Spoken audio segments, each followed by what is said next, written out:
Bom, eu estou ao vivo aqui, guardar um pouco o pessoal entrar. Como é que eu faço para convidar?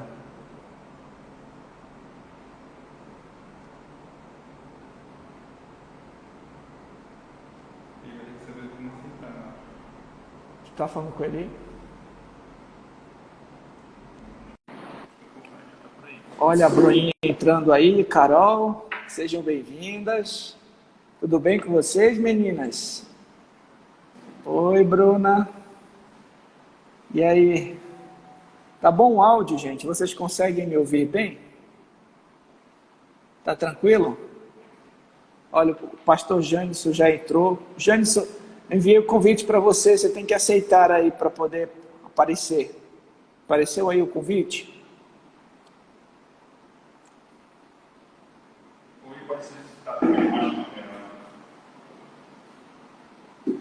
Oi. Raoni, Lucas, Bruna, Carol, graças a Deus, um abraço aí para vocês, toda a turma aí de Quatro Bocas, da igreja também. Ah, que bom. Pastor Jânison, precisa aceitar aí o convite.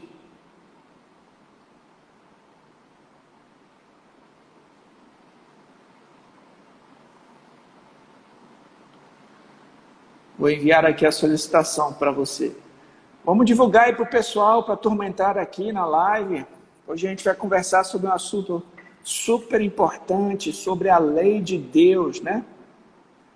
Então, vamos compartilhar aí com o pessoal. E aí, Raoni, tudo certo com você? Muitos estudos aí?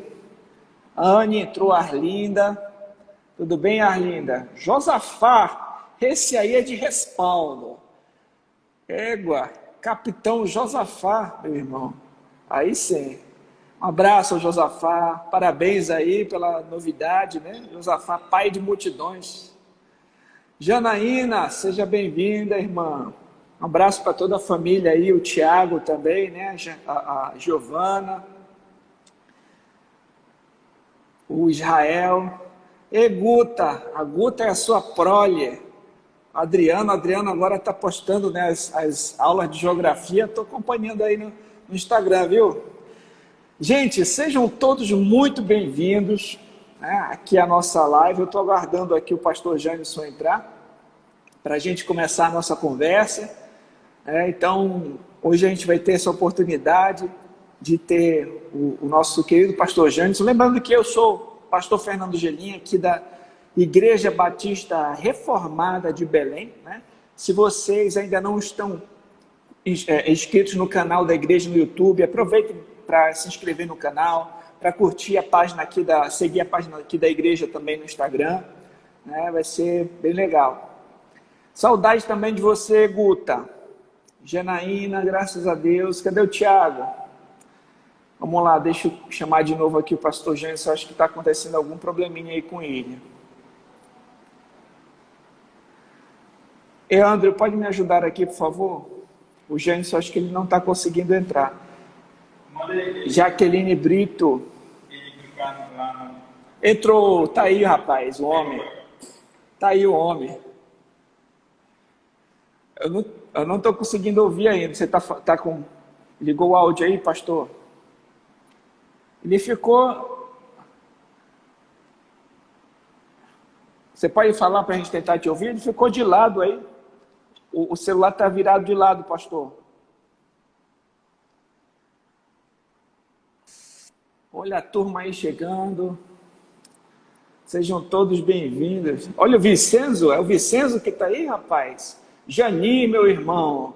Jani é fera. Vicenzo lá em São Paulo. Agora tá até alto. Está até um pouco alto agora. Vou baixar aqui. Baixa um pouco, senão vai estourar meu tímpano aqui. Jaqueline, boa noite, minha irmã. Taline. John Hanison, rapaz, esse cara é bom. Eu conheço esse aí. John Hanison, parece com o Janison, né? São quase irmãos gêmeos. Vamos lá, André, pode pôr aqui, por favor, que eu acho que o pastor, você só tem que virar o celular assim, né? Porque tá assim, tem que virar assim para ficar tudo ok.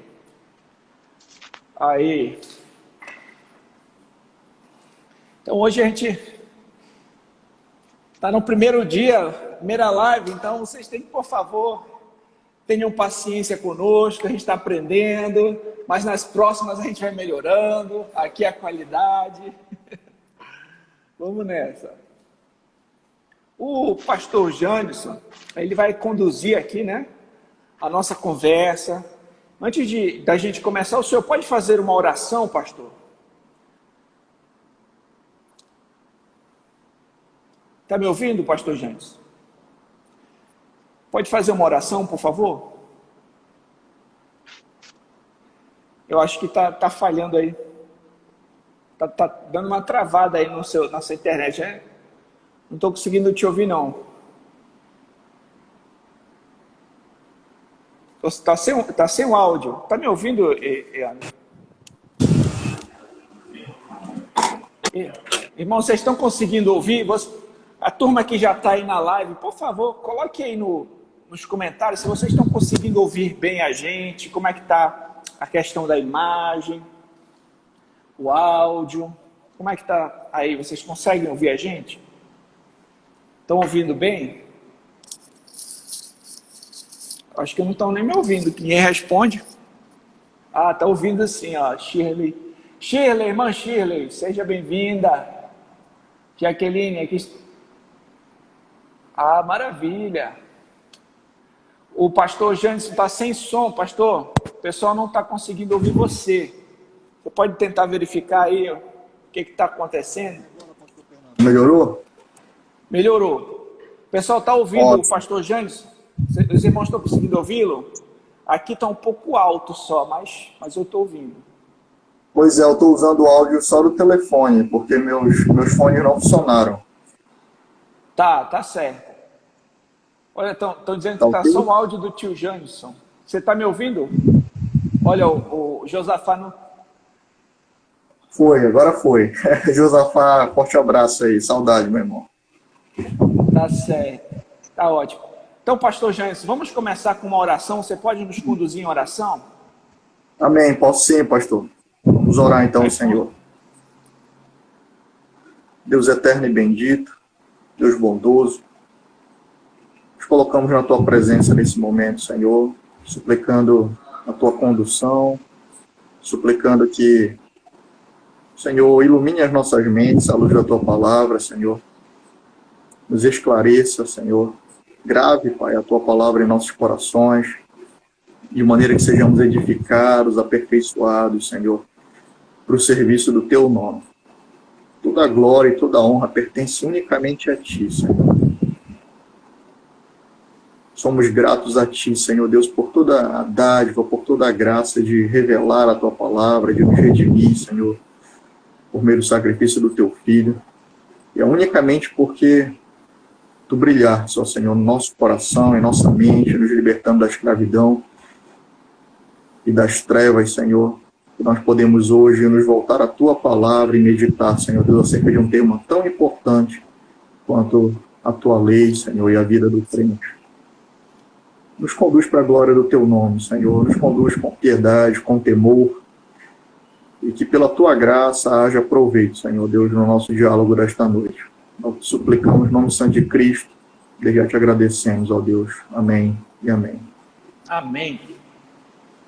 Pode conduzir então agora, pastor. Lembrando, gente, que essa live é uma live que foi organizada aqui pela Igreja Batista Reformada de Belém, certo? Se vocês ainda não seguem a igreja no Instagram, eu convido vocês a seguirem. Também é uma parceria aqui com a igreja, a primeira igreja batista em Quatro Bocas, né? A igreja do pastor Janderson. Então, nós somos os pastores dessas igrejas e também convidamos os irmãos a seguirem, a se inscreverem nos canais das igrejas no YouTube para acompanharem mais, né, a respeito dessas pregações, desses temas. Aqui na nossa igreja, nós estamos trabalhando uma série sobre o Decálogo, os 10 mandamentos, né? Então, já foram 2 mensagens pregadas, vocês podem acompanhar aí nos canais do YouTube. Também tem o meu canal pessoal, que é Fernando Angelim. Então, fica aí o convite, e agora eu vou passar a palavra para o pastor Janderson, que vai conduzir a nossa conversa a partir de aqui. Amém, meus irmãos. Uma boa noite, primeiramente. Fico muito feliz em ver vários irmãos nossos aí participando da live. Esse é um convite que o pastor Fernando me fez, eu achei muito salutar, muito importante. É um tema de extrema necessidade para nós abordarmos. Como o pastor Fernando falou, sou pastor da Primeira Igreja Batista em Quatro Bocas. Nós também estamos no YouTube, caso os irmãos queiram se inscrever, será uma honra tê-los lá no nosso canal, tá bom? Perdoem aí o cenário, né? Ainda estou me ajustando, aprendendo essa questão de live aí com o pastor Fernando, que já é fera, mas vamos então passar direto ao assunto. Nós estamos tratando sobre a lei, né, do Senhor e a vida do cristão. E é interessante esse tema, meus irmãos, porque visões erradas ou visões deturpadas da lei do Senhor, elas têm um impacto, uma implicação prática na nossa vida. E nós estamos experimentando disso hoje. Não é um tema novo, nós vemos que a Escritura debate esse tema em diversos momentos. Nós nos voltarmos ao Novo Testamento em Atos 15, por exemplo, no Concílio de Jerusalém, é um dos temas tratados ali, sobre qual a relação entre o cristão e a lei, qual é a relação entre lei e graça, ou lei e evangelho. Esse tema tem sido abordado com essas significações, tem sido abordado com esses títulos, né? E como eu disse, na própria Escritura nós já vimos alguns debates, nós vemos Paulo travando alguns debates com os judaizantes acerca de uma visão deturpada e legalista da lei. Nós vemos o próprio Senhor Jesus Cristo, né, trabalhando a lei em uma perspectiva pura, tentando remover tudo aquilo que havia sido acrescentado a ela. E, portanto, nos dias de hoje nós temos algumas manifestações também de visões muito equivocadas sobre a graça do Senhor, o que implica a graça do Senhor, qual a relação entre graça e lei, qual é a relação do crente em receber o Senhor Jesus Cristo como seu Salvador. Será que é possível ter a Cristo como Salvador e não tê-lo como Senhor? Até que ponto, então, nós estamos submissos ao nosso Senhor? Como é que a questão do crente e o pecado se relaciona com esses dois temas tão importantes de graça e lei, o que Paulo vai abordar em Romanos 6? Então, a nossa perspectiva hoje é trazer algumas perguntas iniciais. Não é possível esgotar esse tema em apenas uma live, nós estamos cientes disso. Dentro do tema lei e graça, nós sabemos que outros temas, né, radiais, eles acabam surgindo. Então, hoje nós vamos trazer algumas perguntas fundamentais e iniciais acerca do tema, e pela graça de Deus, né, nós iremos, no futuro aí próximo, se assim o Senhor permitir, fazermos uma outra live. Pedimos até que vocês deixem sugestões e perguntas sobre esse tema, do que nós vamos trabalhar hoje, vamos abordar hoje, para que nós possamos pensar a outra live e também responder as perguntas dos irmãos, se assim o Senhor nos conceder. Tá bom? Então, dito isso, pastor Fernando, essa implicação que nós temos tido, essa deturpação do conceito de lei e de graça, um dos conceitos que tem sido deturpado e que Paulo já havia trabalhado em Romanos 6, essa questão de onde abundou o pecado, superabundou a graça, então vamos pecar mais, ou nós estamos totalmente isentos de pecado agora, né, porque a graça superabundou, então nós não precisamos nos preocupar com isso. Estava vendo o reverendo William MacLeod falando sobre isso, né, que um jovem estava tendo problema com pornografia, e aí ele foi se aconselhar com um pastor na Escócia, e esse pastor disse para ele: olha, vá para sua casa, descanse, porque você não está mais sobre a lei, você está sobre a graça, então você não precisa se preocupar com isso, né? Então, é um exemplo para nós termos ideia de que tem implicações práticas, diretas na nossa vida, na forma como nós estamos vivendo isso. Então, a primeira pergunta, eu creio que deixando esse exemplo, pastor Fernando, que seria interessante nós trabalharmos é: se nós estamos debaixo da graça, a lei do Senhor, então, ela não tem mais uso algum para os crentes? Ela não tem mais nenhum relacionamento? Nós podemos dividir, né, a Bíblia e usar só o Novo Testamento? Como é que fica essa questão da relação do crente com a lei do Senhor? É a primeira pergunta que nós trazemos aí para comentário. Então, eu passo a palavra ao pastor Fernando e vou fazer algumas considerações acerca do tema também depois dele. Pastor Fernando, o que é que o senhor pode dizer? Eu entendo que para nós trabalharmos esses assuntos é de suma importância nós compreendermos a teologia bíblica, ou seja, o enredo das Sagradas Escrituras, como esse assunto, por exemplo, se desenvolveu ao longo da história, né? Quando nós falamos, por exemplo, a respeito da lei de Deus, é importante nós entendermos que a lei de Deus sempre existiu, né? Desde a criação do homem. O ser humano, ele foi criado à imagem e semelhança de Deus.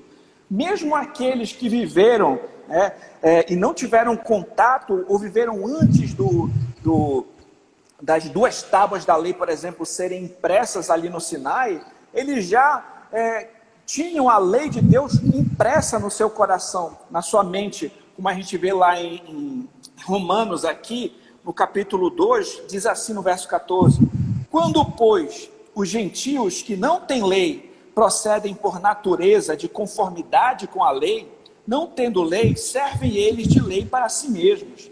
Estes mostram a norma da lei gravada no seu coração, testemunhando-lhes também a consciência e os seus pensamentos, mutuamente acusando-se ou defendendo-se. Então aqui ele mostra que até mesmo os gentios, que não tiveram ali contato com os oráculos de Deus, não tiveram contato ali, né, com as escrituras do Antigo Testamento, ainda assim, eles têm uma lei natural, uma lei universal que rege sobre todos. Todos têm alguma noção a respeito daquilo que é certo e daquilo que é errado. Essa é a lei natural de Deus. É importante a gente também compreender o conceito de lei natural, que ela faz parte dessa revelação geral, esse conceito a respeito do que é certo e errado, essa noção moral que cada ser humano tem, que a sua consciência lhe acusa quando ele a transgride, né? Isso acontece porque existe uma lei moral que a gente chama na teologia de lei natural, que rege sobre todos. Mas também existem leis positivas. O que é isso? São leis que, por revelação especial, Deus ele mostra para que elas, ele estabelece para que elas aconteçam por determinado tempo, com determinado objetivo. Por exemplo, ali no Éden, da árvore do conhecimento do bem e do mal, tu não comerás, porque no dia que comeres, certamente morrerás. Isso é uma lei positiva, isso não dá para você descobrir por revelação geral, mas Deus, de uma maneira especial, concedeu aí essa lei para que Adão ali obedecesse ou desobedecesse a Deus. Mas nós podemos observar também que depois da queda, por exemplo, Caim matou Abel. Mesmo que ele não tivesse ali os mandamentos expressos em pedra, não matarás, ele já estava transgredindo essa lei. A sua consciência lhe acusa, ele estava transgredindo essa lei moral que Deus já havia estabelecido. Porque o que é o pecado, meus irmãos? O pecado é a transgressão à lei de Deus. Então, o que acontece no Sinai? O que acontece na aliança sinaítica? Essa lei moral de Deus é resumida, codificada e impressa ali em tábuas de pedra. Então, o Senhor ele demonstra mais claramente ali, né, em duas tábuas, qual é a sua vontade, o que aquele povo ali deveria obedecer, né? Então se torna mais claro. Essa lei moral agora é codificada, expressa em linguagem humana, e agora se pode ler, né? Mas nós sabemos que a antiga aliança, ela demonstra, por exemplo, a lei, ela mostra o pecado, mas ela não resolve o problema do pecado. Ela mostra, né, que nós somos pecadores. Por exemplo, quando todos nós passamos pelos 10 mandamentos, nós percebemos que nós quebramos a lei de Deus. Isso deve fazer com que a gente se torne ávido por um Salvador, né? Então isso mostra, olha, você é um pecador. Quem de nós nunca deu um falso testemunho? Quem de nós nunca falou o nome do Senhor em vão? Quem de nós nunca cobiçou? Então a lei, ela mostra, ela expõe o pecado. E como um aio, ela conduz a Cristo. Ela mostra, olha, você precisa de um Salvador. Em Cristo nós temos esse Salvador. E um detalhe, além da lei moral, na antiga aliança, o Senhor também, né, concedeu, o Senhor também deu a Israel leis que eram leis positivas, como leis cerimoniais e leis civis. Por exemplo, os sacrifícios de animais, as festas, as cerimônias, todas aquelas leis cerimoniais, todo aquele sistema levítico, ele também eram leis positivas que apontavam para Cristo. como sombra, elas apontavam para Cristo. Era como se fosse uma grande seta, apontando, mostrando, olha, vai vir um Salvador aí, ele precisa fazer um sacrifício perfeito, quebrar a lei de Deus é coisa séria, né? Vocês precisam de um sumo sacerdote, vocês precisam de um Salvador. Então, todas aquelas cerimônias apontavam para alguém superior a elas mesmas que viria. E quando Cristo vem, estabelece a nova aliança no seu sangue, né? Ele não joga a lei fora, a lei moral. As leis cerimoniais, elas apontavam para Cristo como sombra, né? Nós não precisamos mais obedecê-las, né? Porque já chegou aquele que é a substância. As leis civis que regiam Israel como uma nação, né? Muito embora a gente também aprenda muitos princípios, tanto com leis cerimoniais e civis, mas nós também não estamos mais debaixo de leis civis, porque a nova aliança, ela não é uma nação, não é uma teocracia, mas é com todos os crentes de todas as nações. Mas a lei moral, ela é impressa na mente e no coração do povo de Deus na nova aliança. Né? Então, o que o Senhor Jesus Cristo faz, por exemplo, lá em Mateus 5, não é dizer o seguinte, olha, a lei moral de Deus dizia isso, eu estou trazendo uma nova lei totalmente diferente porque aquilo estava errado. Não, o que Jesus está fazendo é trazendo a real interpretação da lei mais profunda, em contraste, em antítese com a interpretação equivocada dos escribas e fariseus. Né? Então ele vai mostrar qual é a raiz de cada mandamento. Ele não está acabando com a lei de Deus. Inclusive ele não diz assim, está escrito isso, eu porém vos digo. Não, ele diz assim, ouvistes o que foi dito. O ponto de Jesus é o que ele diz lá no versículo 20 de Mateus 5. Se a gente puder dar uma olhadinha aqui na Bíblia, em Mateus 5, no versículo 20, ele diz o seguinte, porque vos digo que se a vossa justiça não exercer em muito a dos escribas e fariseus, jamais entrareis no reino dos céus. E é interessante que o Senhor Jesus Cristo, ele também resumiu a lei, né, em 2 grandes mandamentos. Amarás, pois, o Senhor teu Deus de todo o teu coração, de toda a tua alma, de todo o teu entendimento. E amarás o teu próximo como a ti mesmo. Então, a primeira tábua da lei é resumida em amar a Deus, porque se eu amo a Deus, eu não vou ter outros deuses diante de mim, eu não vou fazer imagem de escultura, eu não vou chamar o nome do Senhor em vão, eu vou santificar o dia do Senhor. E se eu amo meu próximo como a mim mesmo, eu não vou desonrar meus pais, não vou matá-lo, não vou roubá-lo, etc. Né? Então, a lei ela é resumida por Cristo. Cristo não anula a lei, Cristo traz o verdadeiro significado da lei e a estabelece. Pastor Janes. Muito interessante o que o senhor falou aí, pastor Fernando, porque o que nós percebemos, né, antes da entrega da lei no Sinai, é muito importante esse ponto que o senhor destacou. Não havia dúvidas em Caim que ele tinha matado seu irmão. A Escritura fala sobre transgressão constantemente, né? Então nós sabemos que pecado é transgressão da lei. Então, quando nós formos até Gênesis no capítulo 6, Gênesis no capítulo 5, né, o Senhor fala sobre os homens quebrando e transgredindo a lei. E que lei é essa? Né? É exatamente a lei que emana do Senhor. O fato de Deus ser o Criador, ele também legisla. E ele não legisla só no campo físico, ele legisla no campo moral. Nós temos um Deus que estabelece uma realidade, essa realidade ela é uma realidade moral, significa então que existe sim regras, existem leis morais para o nosso relacionamento com o nosso Criador. Nesse ponto, com relação ao cristão se relacionando com a lei, eu não vou repetir o que o pastor falou, que já fez um ótimo panorama aí. A própria Escritura ela nos diz, né, qual é a relação do crente com a lei. Primeiramente, não para salvação e não para justificação. Isso fica muito claro. A lei não tem poder de justificar, a lei não tem poder de salvar, a lei ela foi dada para conhecimento do pecado, a lei foi dada para a questão de revelar o padrão de santidade de Deus. Isso fica muito claro na Escritura.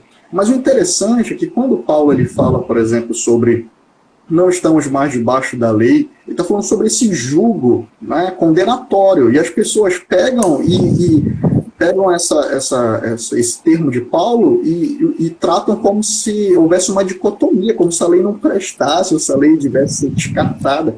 Mas não, né? Então, o primeiro ponto que eu acho interessante colocar para essa pergunta aqui é que o crente não se relaciona para a lei e nunca, nem no Antigo Testamento, né, houve um relacionamento entre o crente ou entre o homem e a lei para a salvação. Né?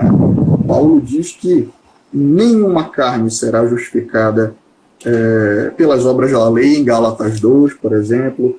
Em Romanos, no capítulo 3, Paulo fala também que, no versículo 19, né, ora sabemos que tudo que a lei diz é dito aos que vivem sob a lei, para que toda a boca se cale e todo mundo seja culpável diante de Deus, porque ninguém será justificado diante de Deus por obras da lei, pois pela lei vem o pleno conhecimento do pecado.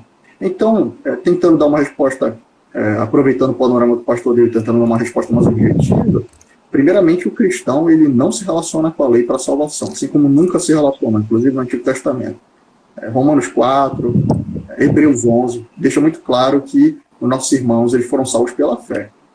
E quando trata, por exemplo, sobre o pecado dos judeus ali no deserto, diz que eles não entraram no descanso do Senhor por causa da incredulidade. Então, a graça do Senhor, a salvação pela graça mediante a fé, era também operada no Antigo Testamento. Então, qual é a relação do crente com a lei hoje, né? O pastor Fernando falou aí brevemente sobre os usos da lei, e a própria Escritura deixa clara também. Por exemplo, aqui em Romanos 7, no versículo 7, olha o que Paulo diz.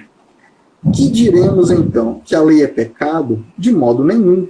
Mas eu não teria conhecido o pecado a não ser por meio da lei, porque eu não teria conhecido a cobiça se a lei não tivesse dito não cobice. Mas o pecado, aproveitando a ocasião dada pelo mandamento, despertou em mim todo tipo de cobiça, porque sem lei o pecado está morto. Então, o crente se relaciona com a lei, primeiramente, para compreender os padrões do Senhor, para compreender que há um padrão moral, um padrão de santidade, um padrão de obediência, um padrão de certo e errado, e a lei do Senhor ela nos deixa isso claro. Nós sabemos que é errado não matar, porque existe uma lei que emana do Senhor, e ela foi positivada, mas antes de ser positivada, ela já estava estabelecida, como nós vimos. E o fato de ela ser positivada não retira o seu caráter eterno, muito pelo contrário, né? Nós vamos falar isso mais à frente, mas a nova aliança é exatamente isso, a inscrição dessa lei que foi revelada em tábuas de pedra agora no coração, né? Então, primeiramente, como nós estávamos falando, não para a salvação, não para a justificação, mas por meio da lei nós entendemos o padrão do Senhor, a santidade do Senhor. Por meio da lei nós conhecemos o pecado e a vontade de Deus revelar, então nós sabemos o que fazer e o que não fazer. Não é somente entender que há um padrão, mas o Senhor nos revela o que ele abomina também e o que ele aprova. E nós só temos conhecimento disso por meio da lei do Senhor. E a lei também, ela nos ajuda, né, a perceber como é necessária a obra do Senhor Jesus Cristo, como o pastor colocou aí. Então nós olhamos para a lei, para o padrão de Deus, para a santidade do Senhor, para aquilo que o Senhor aprova e abomina, e nós olhamos para nós mesmos transgredindo essa lei, ou seja, como é que nós sabemos que nós estamos pecando? Não é uma sensação, por causa da revelação do Senhor, porque ele revelou a lei, né, moral de maneira positiva, porque ele revelou de maneira especial ao seu povo, nós sabemos o que é o pecado, e nós sabemos de maneira clara, de maneira objetiva, aonde nós estamos transgredindo a lei do Senhor, e como nós devemos, então, buscar o Santo Espírito para nos submeter a ela, e entender também a imensa graça do Senhor Jesus Cristo em morrer na cruz, porque a lei não tinha perdão, na lei não havia redenção, a lei ela serve exatamente para isso, para nos mostrar como nós estávamos afastados de Deus e distantes do seu padrão, né?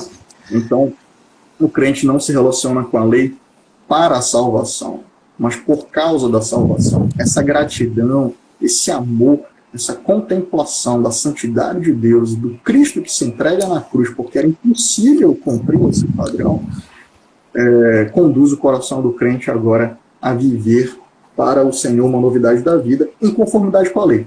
Uma outra coisa interessante, a gente passar para o Senhor, pastor Fernando, é em Romanos 6, né, quando Paulo está falando aqui sobre a questão do serviço, né, e ele está respondendo exatamente aquela pergunta: que diremos então? Continuaremos no pecado para que a graça aumente ainda mais? De modo nenhum. Como viveremos ainda no pecado nós que já morremos para ele?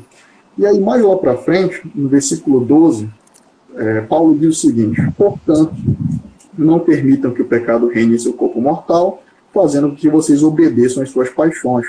Também não ofereçam os membros do corpo ao pecado como instrumentos de injustiça, mas como pessoas que passaram da morte para a vida. Ofereçam a si mesmos a Deus e ofereçam os seus membros a Deus como instrumentos de justiça, porque o pecado não terá domínio sobre vocês, pois vocês não estão debaixo da lei, e sim da graça. E então, havemos de pecar porque não estamos debaixo da lei e sim da graça? De modo nenhum. Será que vocês não sabem que ao oferecerem como servos para a obediência, vocês são servos daquele a quem obedecem, seja do pecado que leva à morte ou da obediência que conduz à justiça? Olha só o versículo 17. Mas graças a Deus, que tendo sido escravos do pecado, vocês vieram a obedecer de coração a forma de doutrina que foram entregues. E uma vez libertados do pecado, foram feitos servos da justiça.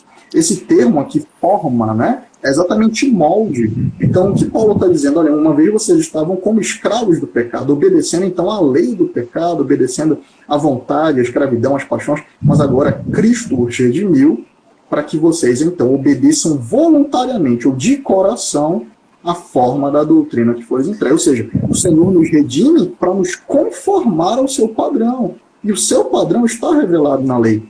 Então, a lei nos mostra o quão nós estamos sendo aperfeiçoados, o quão nós estamos sendo moldados, o quanto nós estamos abandonando as paixões e nos conformando à vontade de Deus. Como é que a gente sabe disso? Como é que a gente pode provar a salvação e olhar para a obra do Espírito Santo no nosso coração? É exatamente quando nós percebemos que nós estamos nos afastando daquilo que Deus abomina e nos aproximando daquilo que Ele aprova. Isso está revelado na lei do Senhor, né? Volto a dizer que a minha fala é complementar a sua, né? Nos termos de lei cerimonial, civil, mas eu passo a palavra ao senhor. Não pode, é interessante, você citou aqui o versículo 14, quando ele diz assim, porque o pecado não terá domínio sobre vós, por não estar debaixo da lei, sim da graça, o pessoal para aí, né? Não continua lendo.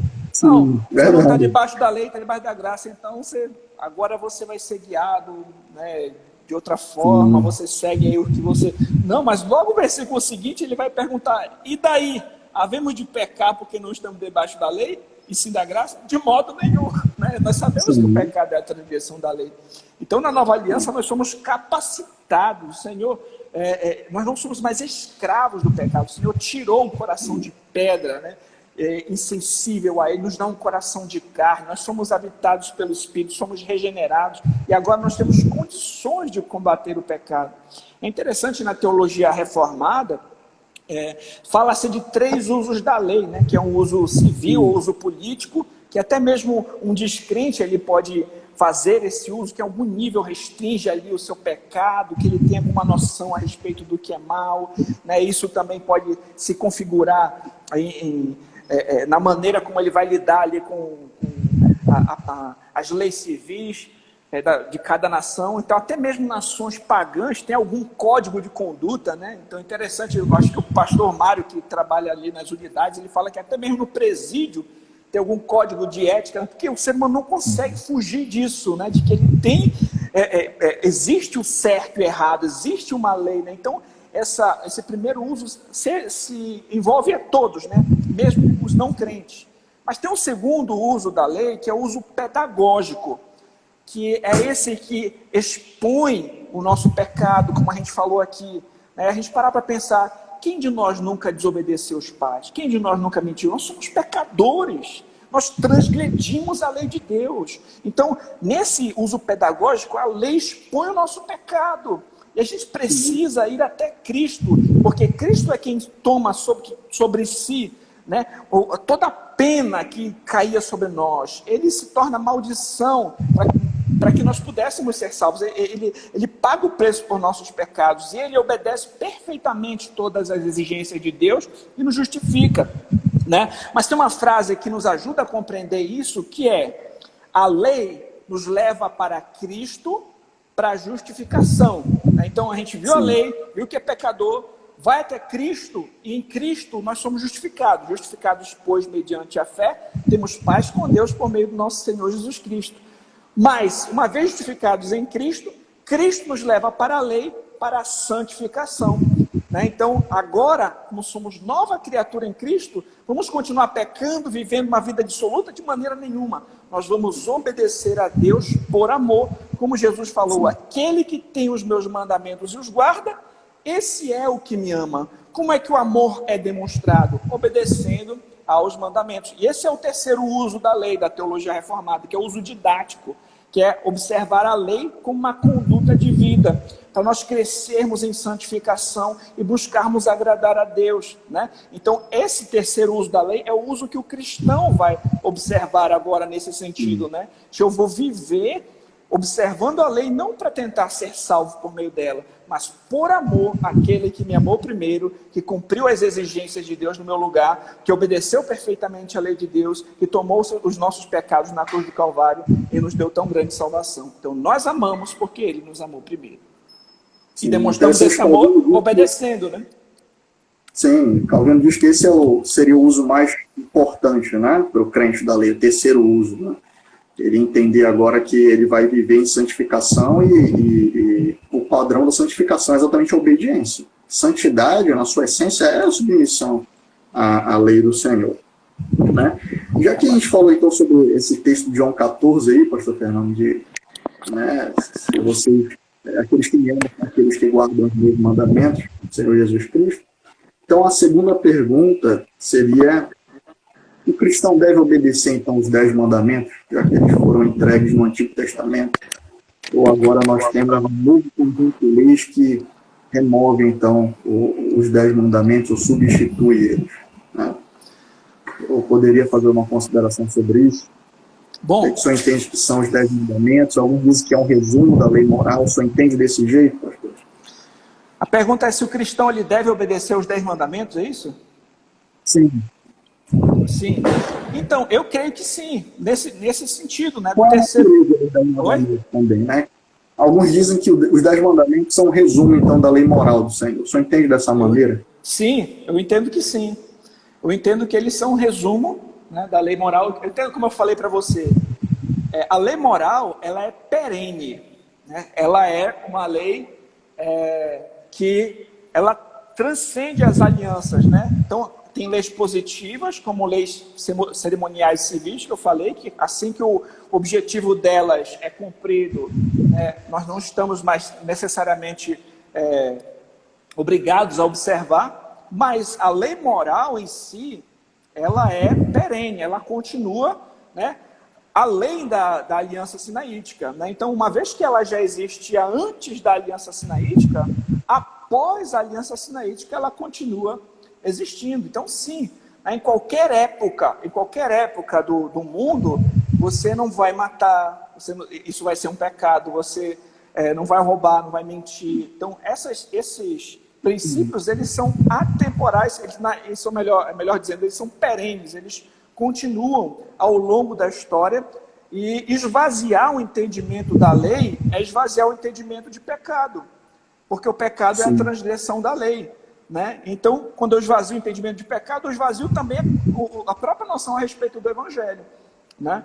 Então, eu entendo que o cristão, como eu falei para você, na nova aliança, quando o Cristo ele está ali no Sermão do Monte, como as pessoas dizem ali, não, ali Jesus está trazendo uma nova lei totalmente diferente, né? Ele está contrastando ali o que Moisés disse, mas não é isso que acontece em Mateus 5. Né? Como eu falei para você, em Mateus 5, Jesus ele não está anulando a lei, trazendo uma nova lei no seu lugar. Ele está trazendo como o intérprete autorizado, o real entendimento, um entendimento muito mais profundo da lei. E além disso, né, na sua vivência, você pode observar ele cumprindo perfeitamente a lei de Deus, né? Então ele não só reafirmou, mostrando o real entendimento, corrigindo as falhas, as deturpações que os escribas e fariseus haviam feito sobre a lei, como ele vivenciou. Então, no Antigo Testamento, a lei podia ser lida. No Novo Testamento, nós podemos ver Cristo vivenciando esses mandamentos, né? Tanto que quando ele vai dizer, olha, novo mandamento vos dou, que amei uns aos outros como eu vos amei. Porque o mandamento já existia de amar, mas agora ele está sendo exemplificado na pessoa de Cristo. Entendeu? Então isso é maravilhoso. Se a gente obedece a lei também nesse sentido, porque nós somos imitadores de Cristo. Cristo jamais teve outros deuses diante do Senhor. Cristo jamais chamou o nome do Senhor em vão. Cristo jamais adorou imagens. Cristo jamais... Cristo separou tempo para santificar ao Senhor, e daí por diante. Então, nós vamos observar a maneira de obedecer corretamente à lei de Deus, não de acordo com os escribas e fariseus. Eu acho que é isso que o pessoal às vezes pensa, né? Quando fala a respeito de lei, o pessoal pensa logo a respeito de legalismo, pensa logo a respeito de uma maneira farisaica de obedecer à lei. Não é isso que a gente está falando, né? Não é disso. Existem dois extremos, pastor, que a gente precisa sair correndo. Um deles é o legalismo, que são aqueles que vão buscar aprovação, justificação na sua obediência à lei. Salvação pela lei, né?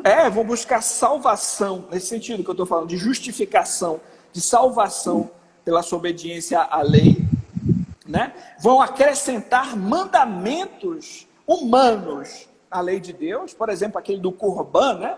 Que deixavam de honrar pai e mãe por mandamentos humanos. Então, esse legalismo que busca salvação, busca justificação na sua obediência à lei e acrescenta mandamentos humanos à lei divina, a gente tem que fugir disso. Não é dessa maneira que a gente vai obedecer à lei. Mas o outro extremo que a gente vai fugir também é o antinomianismo, que são exatamente esses que dizem assim, nós não estamos debaixo da lei, estamos debaixo da graça. Então a pessoa vai viver sem lei. Ele faz aquilo que ele acha melhor, né? Ele vive de acordo com na realidade ele vai viver de acordo com a sua própria lei. Ele se coloca no lugar de Deus, ele é o seu Senhor, né? Então o antinomiano ele vai para o outro extremo, né? Então quando a gente vai lidar com esses assuntos, a gente não tem que cambar nem para o legalismo, nem para o antinomianismo, mas para a obediência à lei, por amor a Deus, por amor ao próximo, e como um código de conduta para a nossa vida estabelecido pelo próprio Deus. O interessante é que Tiago chama a lei do Senhor de lei da liberdade, né? Então, eu creio que no nosso contexto atual, os mesmos problemas eles continuam acontecendo. Existem algumas leis, ou existem alguns acréscimos à lei do Senhor que são pesados, são extremamente cansativos, são, como eu posso dizer, são angustiantes, né? Por exemplo, o que eu experimentei na minha realidade aqui foi na época da Copa, né? Algumas pessoas me perguntando assim, não, meu pastor disse que assistir o jogo, assistir a Copa é pecado e tal. Eu falei, mas pergunta para ele como é que dá para defender isso à luz da Escritura, né? Alguns falaram, não, Deus o livre, se eu perguntar, é disciplina na hora, né? Então nós temos também algumas práticas ou uma espécie de métrica de santidade por meio de padrões humanos que fogem à lei do Senhor. É muito interessante isso falar também que, como eu disse, né, o cristão não se relaciona com a lei e nunca ninguém se relacionou com a lei para a salvação. Nessa questão da graça, do Cristo, né? Por exemplo, lá em Gálatas 2, quando Paulo está falando sobre a lei, ele finaliza falando ali sobre agora Cristo vive em mim, né? E como o senhor falou, quem foi que cumpriu a lei, quem obedeceu a lei, quem se submeteu à vontade do Pai de maneira mais perfeita que o próprio Cristo, né? A humanidade que Cristo nos propõe, a humanidade gloriosa que nós estamos sendo conformados, é exatamente estar submisso à vontade do Pai. E aonde a gente conhece a vontade do Senhor? É na sua lei, é na sua palavra, né? Não há dúvida com relação a isso. Amém. Pode falar, pastor, eu quero fazer uma consideração sobre essa questão dos 10 mandamentos. Sim, não é. E como você falou, a gente sempre vai observar, o cristão ele vai observar, claro, a luz sempre do Evangelho, vai observar como a gente falou, nesse terceiro uso didático da lei, com certeza. Mas tem uma ilustração que eu acho que pode ajudar a gente a entender esse assunto e não cambar nem para o legalismo, nem para o antinomianismo. Essa ilustração é a seguinte: tinha um professor que passou uma prova para os seus alunos tão difícil que eles não iam conseguir passar. Eles iam ter que tirar uma nota muito alta e eles não iam conseguir passar. E aí o professor diz para os alunos, olha, vocês todos, eu vou dar nota 10, vocês vão ser aprovados. Mas alguns alunos disseram o seguinte, olha, eu não aceito essa nota, eu quero tirar a minha própria nota, eu não vou aceitar, professor, esse presente, eu que vou fazer a prova, e com certeza ele não vai conseguir. Então esse é o legalista, que ele quer fazer no próprio braço, ele quer passar por ele mesmo. Mas por outro lado, outros alunos disseram o seguinte, olha, sabe o que é? Já que ele vai dar 10 mesmo para todo mundo, vamos fazer o seguinte, vamos nem voltar mais nessa sala de aula, bora curtir, vamos fazer outra coisa, deixa para lá. Esse é o antinomiano, né? Que ele diz, não, já que é graça, né? Então a gente vai fazer o que a gente quiser. Vamos pecar para que a graça abunde, né? Então, já que o professor vai aprovar, vamos embora daqui.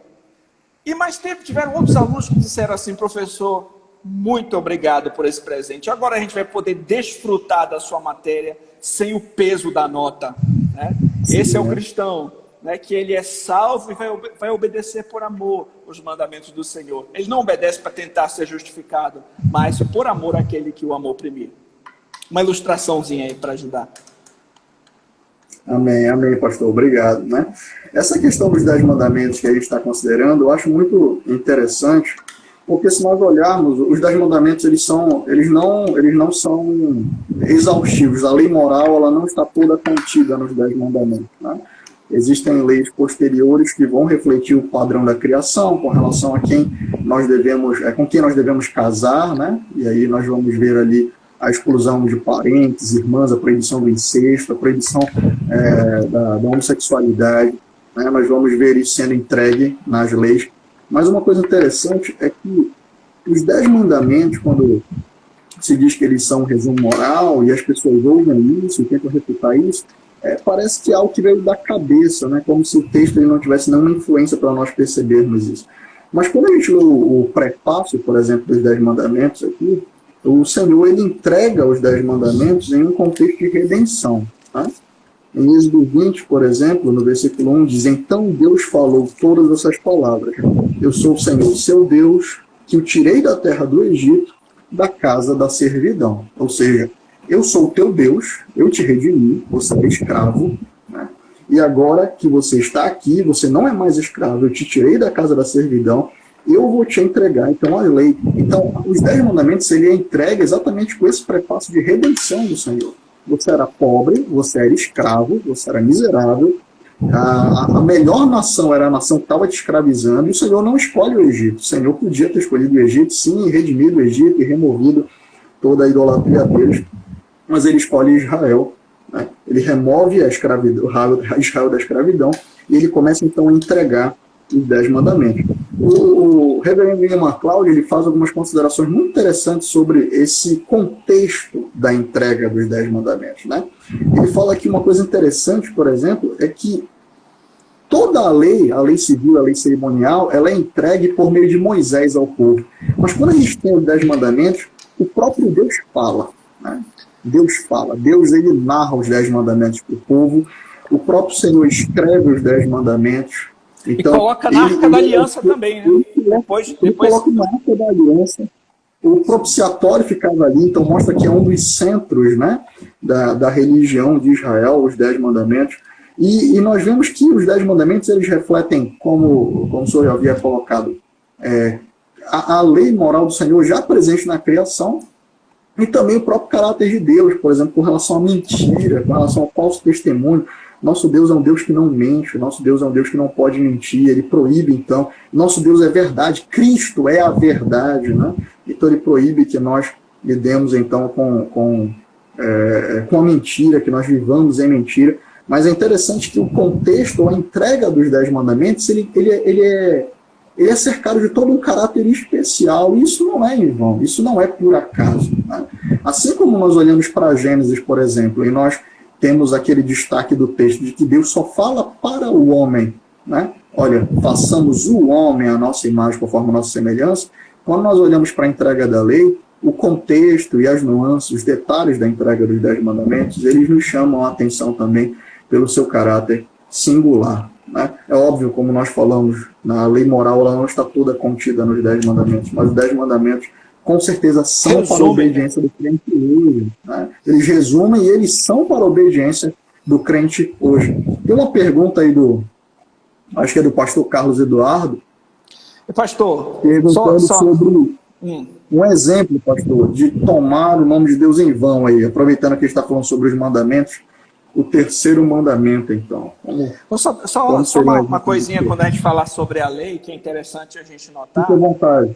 Que existe um sentido restrito de cada mandamento e existe um sentido amplo do mandamento. Sim. Por exemplo, quando a gente fala, por exemplo, ó, honra, quando Deus fala honra teu pai e tua mãe, o sentido amplo é honrar todas as nossas autoridades, né? Todas obediência às autoridades que são constituídas.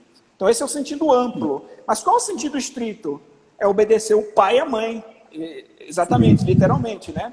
Então tem esse sentido amplo e estrito de cada mandamento, e também tem um aspecto que é, quando há uma negativa, né, quando o mandamento proíbe alguma coisa, é implícito que ele está também afirmando o contrário, né? Por exemplo, não matarás, né? É uma negativa, mas o que ele protege? A vida, né? Não é só a gente não matar, mas o que a gente deve também observar à luz desse mandamento? Que a gente deve promover tudo aquilo que promove a vida, que protege a vida das pessoas, né? Então, quando a gente for observar cada mandamento, ele é mais profundo do que a gente imagina, e também tem esse significado espiritual, né? Não é só a parte externa. O próprio Senhor Jesus Cristo falou, né? Não é só você não matar uma pessoa, mas só de você odiar, insultar com os lábios, você já está transgredindo a raiz desse mandamento no seu coração, né? Então tem esses aspectos que a gente vai observar a respeito da lei de Deus. Mas você pode continuar aí agora. Era só porque eu acho interessante a gente também entender que ele às vezes é mais profundo do que a gente imagina o que tem ali, né? Sim, com certeza, né? Não tem como esgotar numa live. O interesse é exatamente esse, nós batermos um papo sobre o assunto e conseguir esclarecer algumas coisas. Tinha algumas perguntas aqui que elas já foram respondidas, tá? Que é sobre a diferença entre os aspectos civis, cerimoniais e morais, a gente já abordou isso, e sobre implicações práticas de uma visão errada sobre a lei. Então o pastor falou sobre o legalismo e o antinomianismo. Só para tentar fazer um resumo do que a gente colocou até agora e conduzir aqui o nosso papo, nós falamos então sobre a importância de entendermos essa lei moral, né? E nós vemos então o caráter dela sendo entregue e sendo impresso antes da entrega das tábuas. Nós vemos então Caim percebendo que ele não falou para Deus, eu não sabia que eu não podia matar, né? Ele sabia que ele não podia matar. Nós vemos o Senhor ali em Gênesis 9, dizendo para Moisés, o homem que derramar o sangue. O dilúvio também, tinha um monte de pecador ali já. Deus fala, transgredindo a lei. Nós vemos Abraão, Isaac e Jacó, ninguém precisou falar para eles que era errado adultério, que era errado cobiça, que era errado matar, todas as práticas que ele se envolve, idolatria. Abraão é retirado de um meio idólatra, né? Nós vemos ali quando Jacó se volta para o Senhor, ele bane os ídolos do meio dele. Então nós vemos ali os mandamentos, por exemplo, o primeiro mandamento sobre não ter outros deuses, a forma de culto também, né? Lá já em Gênesis 4, o Senhor recusando a oferta de Caim, aceitando a oferta de Abel, porque era o que ele havia estabelecido. Então nós vemos esses padrões que nós vemos positivados ou revelados de maneira especial nos 10 mandamentos, antes deles serem entregues. E também é interessante como os profetas, eles lançam a questão da lei do Senhor e os 10 mandamentos para a nova aliança. Quando a gente pega, por exemplo, o texto de Jeremias, no capítulo 31, versículo 31, ali é uma promessa explícita do Senhor: vou gravar a minha lei, eis que farei convosco uma nova aliança, e eu vou gravar a minha lei na consciência e no coração de vocês. Ezequiel 36 também, né? O meu espírito habitará no coração de vocês, e a minha lei, os meus estatutos e os meus juízos estarão no coração de vocês. Então nós vemos que o Senhor mostra que essa lei que ele revelou de maneira graciosa, de maneira especial, né? De maneira graciosa, de forma especial, com toda essa atenção, essa misericórdia para nós, ela é uma lei que já estava expressa e os homens seriam condenados e serão condenados por causa dela. Tem uma pergunta aqui... Pastor, só um versículo aqui também, que o apóstolo Paulo, né, ele, em Romanos 13, ele também vai reafirmá-la, dizendo assim, pois isto: não adulterarás, não matarás, não furtarás, não cobiçarás. Se há qualquer outro mandamento, tudo nesta palavra se resume: amarás o teu próximo como a ti mesmo, né? Então aqui ele resume como a lei, o caráter da lei né, resume-se no amor, né, que, como eu falei, que é aquele que ama ao próximo vai obedecer ali a segunda tábua da lei, entendeu? Então é consequência. Enfim. Esse termo amor, né, que foi esvaziado do significado da Escritura, nós vemos que sempre que ele é expresso na Escritura, ele está relacionado a serviço. Né? Inclusive o amor de Deus. Se a gente entende que o Senhor ele é a fonte de todo amor, se ele é o amor, e nós olhamos para o amor de Deus, o Senhor simplesmente não olhou para nós e olhou assim, poxa, olha só, miseráveis, desgraçados, né? Que pena, às vezes fica muito vago, né? As pessoas às vezes falam assim, de uma forma muito vaga. Não, é a lei do amor, mas fica um amor muito vago, subjetivo. Não, a gente vê que Deus demonstrou o amor dele oferecendo o Filho. Exatamente. Ele serve, né? Cristo prova o seu amor para com Deus e para com pecadores, encarnando, abrindo mão, se despindo da sua glória e servindo na forma de servo. Quando o Senhor fala sobre aqueles que me amam, guardam os meus mandamentos, ele está mostrando que amor na Escritura está relacionado à obediência. Primeiro João também fala isso, né? 1 João, no capítulo 2, João fala sobre isso. Né? Isso fica bem claro. Nós temos umas perguntas aqui, pastor, como nós já conseguimos abordar algumas que estavam propostas aqui, a pergunta do pastor Carlos Eduardo sobre um exemplo prático, né, sobre tomar o nome de Deus em vão. É o terceiro mandamento aí. O senhor teria como trazer um exemplo prático no que consiste o terceiro mandamento? O senhor está falando sobre aspecto restrito e aspecto amplo do terceiro mandamento.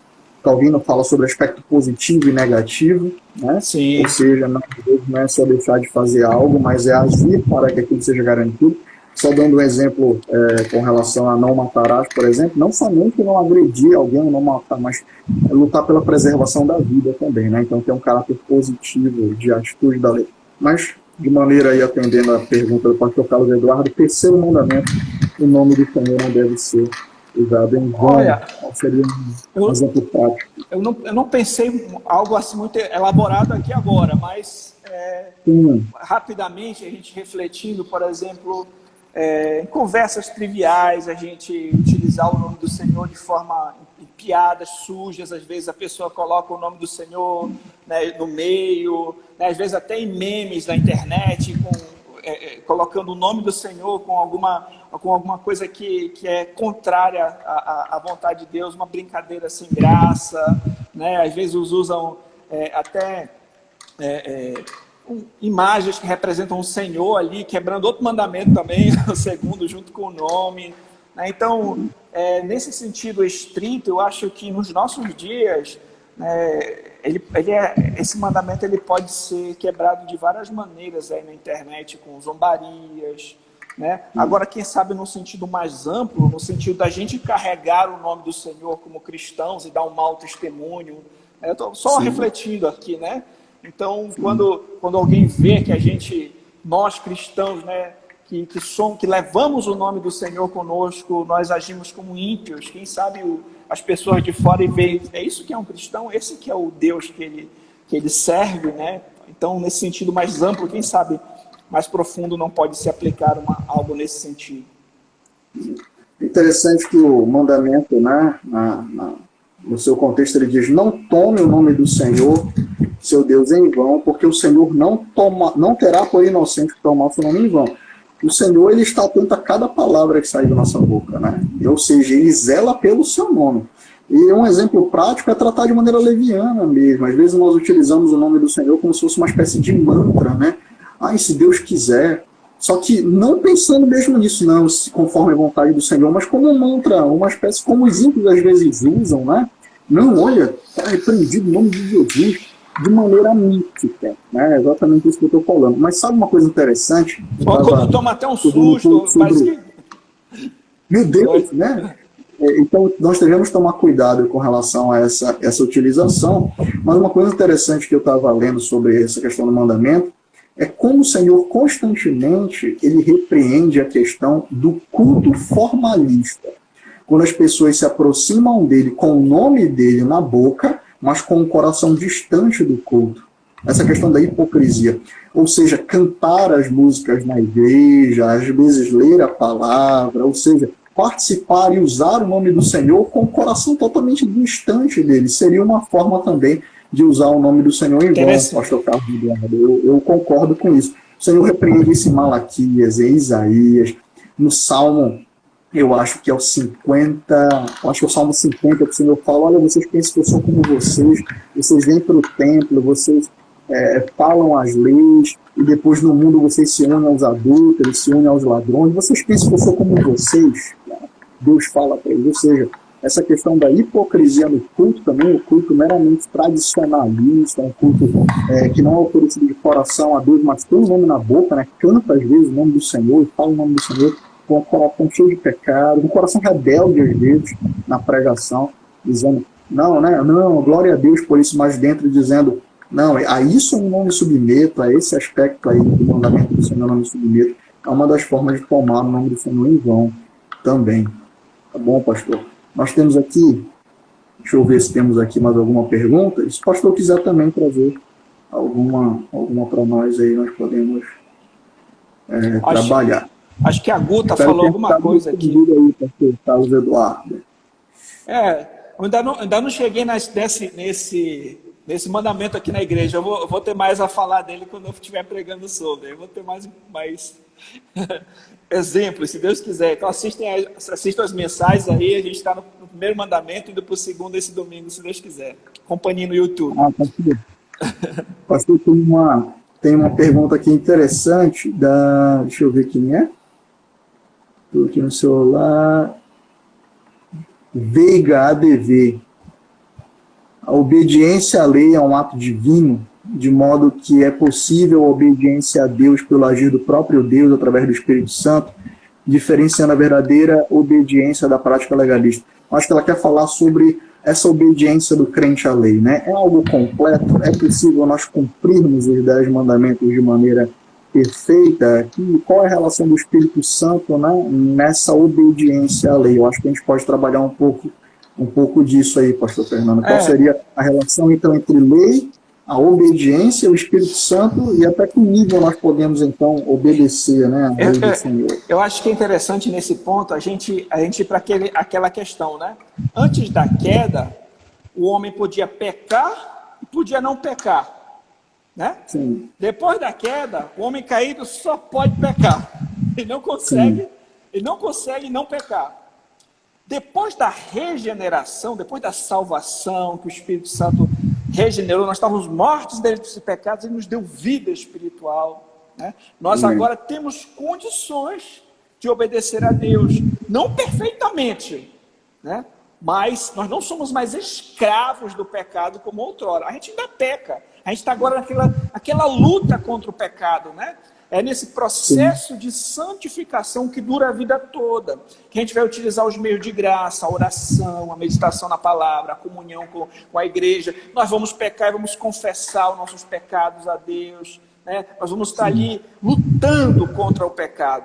Mas agora nós não somos mais escravos, né? Nós somos habilitados a obedecer à lei de Deus. Mas na glorificação vai ser um momento onde nós não poderemos mais pecar. Vai ser o nosso descanso eterno, né? Então, como eu estou falando, a teologia bíblica ajuda muito a gente a compreender as coisas, a compreender que momento a gente está hoje, né? Então, hoje a gente está nessa luta, né? A gente luta contra o pecado, né? Não somos perfeitos, não conseguimos a perfeição aqui, né? Ainda pecamos, mas agora o pecado agora não mais nos domina como outrora. Nós temos condições de combatê-lo. Amém. Eu acho, a irmã Veiga aí, que o texto de Romanos 8 ajuda a gente a entender isso. Paulo está trabalhando sobre lei, pecado, graça, sobre todos esses conceitos aí em Romanos, né? E quando ele chega no capítulo 8, ele fala exatamente sobre isso, né? Que o crente agora, ele é habitado pelo Espírito de Cristo, né? A Escritura fala sobre nós recebermos a mente do Senhor Jesus Cristo, nós recebemos a regeneração do nosso coração. Então, como o pastor Fernando falou, nós somos habilitados a obedecer a lei do Senhor. E nós temos aqui, é muito interessante, a expressão que Paulo utiliza no versículo 12, né?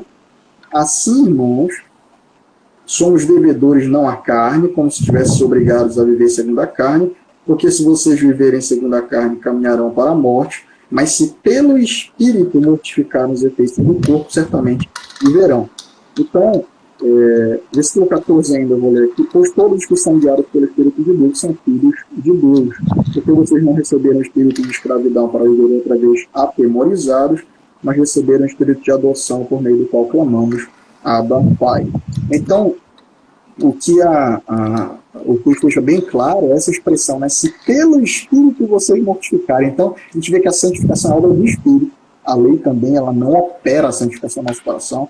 A santificação é a obra do Espírito, conduzindo o nosso espírito agora a se agradar em Deus, conduzindo o nosso espírito a ter prazer na lei de Deus, a amar a lei de Deus no tocante ao homem interior, mas há também uma dedicação humana, né? Paulo diz, se vocês mortificarem pelo Espírito, ou seja, há um desejo de submeter-se, há um prazer em se submeter à lei do Senhor, e aqui a expressão que Paulo utiliza é, olha, busquem mortificar a carne pelo Espírito, ou seja, uma oração, uma comunhão com o Senhor, uma dependência, uma busca diária pela graça do Senhor e pelo agir do Espírito Santo, exatamente com esse propósito. Senhor, me capacita a te servir, Senhor. Me capacita, eu sei que somente em ti eu tenho essa possibilidade de te obedecer. Então, me capacita a te obedecer, me socorre para que os efeitos da carne sejam mortificados e dia por dia eu possa viver mais segundo a tua lei. Então, a obediência é nossa, com certeza, mas não há como obedecer sem a capacitação do Espírito Santo. Essa seria a resposta que eu poderia dar. Nós obedecemos, há amor, há prazer nisso, mas por causa do Espírito que habita em nós, né? O crente não consegue fazer nada sem a ação do Senhor, sem a atuação do Espírito Santo no coração dele. Ele não vai conseguir vencer o pecado, ele não vai conseguir se submeter a Deus. Somente pela graça do Espírito Santo, da atuação do Espírito Santo, isso é possível. Então, temos que clamar por poder do Espírito, temos que ressaltar esse papel, essa atuação do Espírito Santo em conduzir o coração do crente à submissão à lei do Senhor. Tá? Espero que tenha ajudado a irmã Veiga. A Deus abençoe e obrigado pela pergunta também. Pastor Fernando, vamos ver se tem mais aqui alguma pergunta. Tem algum, se o senhor quiser também tocar um outro ponto que acha necessário completar aqui. Tem a irmã que colocou aqui, né? A irmã Shirley colocou uma pergunta aqui. Ela pergunta aqui, ó, por que a nova lei não anula a velha? Eu acho que essa é a nossa última pergunta por conta do horário, pastor. Tá bom, pastor, vamos lá então. Vamos lá, então. Aí a gente pode fazer uma outra live com as perguntas dos irmãos que não foram respondidas, tá exatamente. Bom? Se vocês tiveram dúvidas que não foram resolvidas aqui, vocês coloquem no chat, né, no Instagram, que a gente, numa próxima oportunidade, a gente pode lidar com esses assuntos, certo? Então a irmã perguntou aqui, por que a nova lei não anula a velha lei? É importante a gente entender uma coisa. Eu falei, por exemplo, que há leis que são naturais e perenes, ou seja, que continuam mesmo com as alianças que vão passando, mas leis que são positivas, né? Então a lei moral, ela é uma lei perene, é uma lei que continua mesmo, já existia antes da antiga aliança, que foi feita no Sinai, ela é codificada no Sinai, então por um tempo esteve ali, né, nessa roupagem da antiga aliança, e na nova aliança, não é uma outra lei, é a mesma lei num outro lugar. Ela agora é gravada onde? Na mente e no coração do povo de Deus. Então, a nova aliança não abandona a lei moral. Ela grava na mente e no coração e capacita ali os crentes a obedecerem a Deus, né? Então, a lei, nós vamos agora observar a lei não para tentar ser salvos, mas por amor àquele que nos amou primeiro. Era isso que a gente estava tentando explicar aqui. Não sei se eu consegui resolver, mas qualquer coisa, pastor Jânison pode complementar. Mamãe aí. Um beijo aí para minha mãe, né? Irmã Shirley. Com essa pergunta é muito interessante, porque existem, né, alguns aspectos que eles são cumpridos ou esgotados por causa da nova aliança, né? Eu acho interessante nós trabalharmos isso também. Então, quando nós olhamos aqui para o capítulo 2 de Colossenses, Paulo ele argumenta sobre essa questão das sombras e da substância, né? Então, ele fala aqui no versículo 16 do capítulo 2, por exemplo, portanto, ninguém julgue vocês por causa da comida, bebida, dia de festas, luas novas, sábados, porque tudo isso tem sido sombra das coisas que haviam de vir, porém o corpo é de Cristo. Não deixe que ninguém se faça árbitro para desqualificar vocês, com pretexto de humildade, culto de anjos, baseando-se em visões, estando cheio de orgulho, sem motivo algum na mente carnal. Então, isso que o pastor Fernando colocou, as leis, principalmente as leis cerimoniais, o caráter dela era pedagógico para apontar para essa redenção, para essa realidade que precisava ser satisfeita, precisava ser cumprida. Então, quando nós temos ali as leis com relação ao sacrifício de bodes, sacrifício de bois, Hebreus diz para a gente, eu creio que Hebreus 9, né, vai dizer que eles não podiam fazer, né, a expiação, não podiam prover justificação. Né?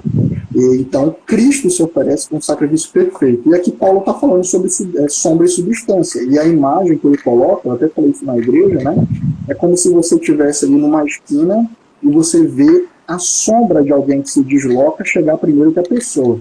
Você não sabe quem é a pessoa, mas pela sombra você sabe que é uma pessoa, você sabe talvez até a dimensão ou o porte dessa pessoa, mas você não consegue ver a pessoa.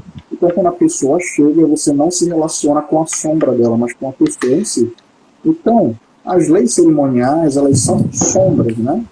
Nós vamos ver ali o sacrifício de touro, de bodes, o próprio tabernáculo, depois o templo, o castiçal, né? É interessante que esse símbolo do castiçal é até utilizado em Apocalipse para se referir à igreja. Então, a lei cerimonial ela está cheia de símbolos ou de sombras que elas se tornam desnecessárias por causa daquilo que é cumprido em Cristo. Mas o caráter, a verdade contida do Evangelho, ela ainda é celebrada por nós hoje. Então, não há uma lei nova, né, como o pastor Fernando colocou, antiga. A lei moral ela é perene, e naquilo que a lei cerimonial ela é cumprida em Cristo, ela é cumprida de maneira perfeita, ela se torna desnecessária. Então nós agora somos chamados a adorar, a prestar culto. A lei cerimonial está relacionada a culto, né? Não mais nas sombras, mas segundo agora a plenitude do que foi revelado no Senhor Jesus Cristo. Então nós não cultuamos mais segundo aquelas leis que eram sombras, mas segundo o cumprimento, né, pleno delas. Nós sabemos agora que nós não precisamos sacrificar um cordeiro, porque o cordeiro de Deus, o Senhor Jesus Cristo, foi sacrificado. Né? A mesma coisa com relação à purificação, né, pela fé. Agora eu não olho para os cordeiros e bodes para dizer, não, Deus me salva. Eu não sei como ele faz isso, mas por causa do sangue, é preciso derramar sangue. Nós sabemos que o sangue do Cordeiro foi derramado de uma vez por todas. Nós compreendemos de maneira plena o serviço de Cristo na cruz, o seu ofício de sacerdote, rei e profeta. Então, vários elementos do Antigo Testamento encontram cumprimento no Senhor Jesus Cristo e, portanto, não precisamos mais adorar segundo essas leis, tá bom? Porque agora nós temos a plenitude, nós temos a pessoa, então não precisamos nos relacionar com a sombra. Tá bom, pastor? Meus irmãos, a nossa intenção hoje foi exatamente isso, iniciar um bate-papo, né, sobre esse tema, ver as perguntas dos irmãos para nós, se Deus quiser, na próxima live conseguirmos reunir também essas perguntas e continuar trabalhando o tema agora de maneira mais voltada às questões que os irmãos estão colocando, tá bom? Pastor Fernando, fique à vontade. Meus irmãos, então a nossa live fica por aqui, né? Então agradeço a participação de todos. Não se esqueçam de curtir aí o canal da igreja, tanto no YouTube, se inscrever no canal da nossa igreja, da igreja do pastor Janes, a primeira igreja batista em Quatro Bocas, né, pastor Janes? A Igreja Batista Reformada de Belém, em Quatro Bocas. Inscreva-se no meu canal também, no Instagram da Igreja também, Batista de Belém, Igreja Batista Reformada de Belém. Curtam lá o Instagram da igreja, para vocês ficarem conhecendo, né, sabendo quando vai ter outras lives, sabendo a respeito das novidades. Acompanhe as mensagens que a gente está publicando aí sobre os 10 mandamentos, as mensagens também que o pastor Gênesis tem publicado ali. Agradeço a presença de todos, que Deus os abençoe grandemente e até a próxima live. Amém, meus irmãos. Fiquem com Deus, um grande prazer estar com meu amigo o pastor Fernando, estar com vários irmãos aqui que nos acompanharam, fazendo perguntas, participando. É uma bênção poder falar sobre a palavra do Senhor, estudar a palavra do Senhor. Que coisa magnífica. Glória a Deus pela sua palavra e pelo seu Santo Espírito que nos ilumina, nos conduz e nos enche dessas preocupações são preocupações santas e que só existem no contexto da redenção concedida pelo Senhor Jesus Cristo. Um abraço, meus irmãos. Obrigado, pastor Jason. Com Até a Deus. próxima. Até mais, Tchau. fique com Deus.